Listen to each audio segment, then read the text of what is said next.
Pinaghahandaan na kan lokal na gobyerno kan syudad kan Tabaco ang pag-aabot ni BP Leni digdi sa syudad kan Tabaco sa maabot na Miyerkules petsa 9 kan bulan ni Pebrero.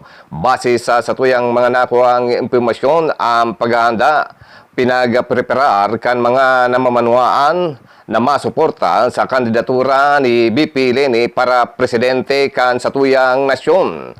Sa iba pang mga detalye, may situation report kita halik dyan sa luwas.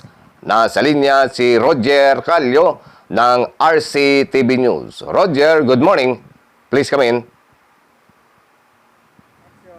Mga tugang yaong kita digdi sa Plaza kan Syudad ng Tabaco kung saan pinag-antabayanan niya to ang pag-abot kan Vice Presidente Leni Robredo, kandidato para presidente sa maabot na eleksyon, kung saan pinaghiling niya to, pinag-obserbaran niya to ang mga preparasyones kan Syudad ng Tabaco katakod kang nasambit ng kampanya subot na maabot sa Pebrero 9 kang presenting bolan ang Vice Presidente na malibot digdi sa probinsya ng Albay sa primerong pangangampanya sa Bicol Region kung saan digdi sa Albay mapasyar primero ang nasambit ng Vice Presidente may kinaraman sa sayang pangangampanya nasyonal asin ininot niya sa sayang namumutan na lugar Bicolnon o Bicol kung saan may mga preparasyonis naman digdi ang Syudad ng Tabaco kung saan nakalatag na ang stage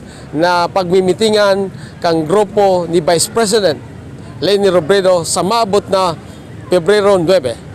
Naghalid digdi sa Syudad ng Tabaco para sa RCTV News, Roger Calio.